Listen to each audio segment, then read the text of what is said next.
Assalamualaikum warahmatullahi wabarakatuh। আশা কৰোঁ ভিডিঅ'টো কোনো ধৰণৰ স্কিপ নকৰাকৈ শেষলৈকে চাব আৰু যদি ভিডিঅ'টো ভাল লাগে তেন্তে এটা লাইক কৰি দিব, লগতে বন্ধু বান্ধৱৰ ওচৰত শ্বেয়াৰ কৰি দিব। মোৰ চেনেল ইছলামিক চাবক ছাবস্ক্ৰাইব কৰি দিব, লগতে বেল আইকনটো টিপি দিব যাতে মই যেতিয়াই নতুন ভিডিঅ' আপলোড কৰিম তাৰ নটিফিকেশ্যন সকলোতকৈ আগত আপুনি পায়। প্ৰশ্ন নম্বৰ 1, আল্লাহ পাকে কি বাৰে শয়তানক জমিনত নমাইছিল?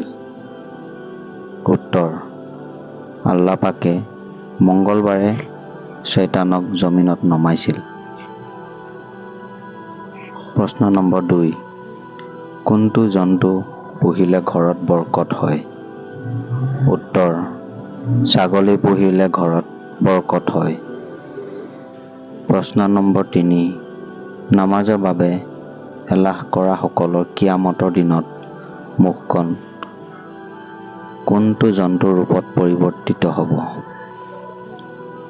উত্তৰ, নামাজৰ বাবে এলাহ কৰা সকলৰ কিয়ামতৰ দিনত মুখখন গাহৰিৰ ৰূপত পৰিৱৰ্তিত হৈ যাব। প্ৰশ্ন নম্বৰ 4, মছজিদে আল আকছা কোনখন দেশত আছে? উত্তৰ, মছজিদে আল আকছা ফিলিস্তিনত আছে। প্ৰশ্ন নম্বৰ 5, কিয়ামতৰ দিনাখন সকলোতকৈ আগত কোনটো বস্তুৰ হিচাপ প্ৰথমে হ'ব? উত্তৰ, কিয়ামতৰ দিনাখন সকলোতকৈ আগত নামাজৰ হিচাপ প্ৰথমে হ'ব। প্ৰশ্ন নম্বৰ 6, হজৰত আদম আলাইহিছ ছালামে জান্নাতৰ পৰা কোনটো বস্তু লৈ আহিছিল? উত্তৰ, হজৰত আদম আলাইহিছ ছালামে জান্নাতৰ পৰা হাতুৰী লৈ আহিছিল। প্ৰশ্ন নম্বৰ 7, সন্তানৰ ভিতৰত সকলোতকৈ আগত কোনে ইছলাম কবুল কৰিছিল? উত্তৰ, সন্তানৰ ভিতৰত সকলোতকৈ আগত হজৰত আলী ৰাদিয়াল্লাহু আনহুৱে ইছলাম কবুল কৰিছিল। প্ৰশ্ন নম্বৰ 8, শৰীৰৰ কোনটো অংশত বিষ হোৱা আল্লাহৰ নাৰাজ হোৱাৰ ইংগিত বুজায়?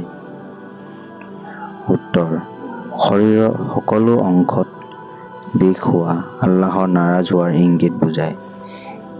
এইটো আমাৰ গুনাহৰ বাবে হয় আৰু যদি সেই বিষ হৈ থকাৰ সময়তো আল্লাহ পাকৰ ইবাদতৰ ফালে আপোনাৰ ধ্যান নাযায় তেন্তে জানি লওক আল্লাহ আপোনাৰ ওপৰত নাৰাজ আছে।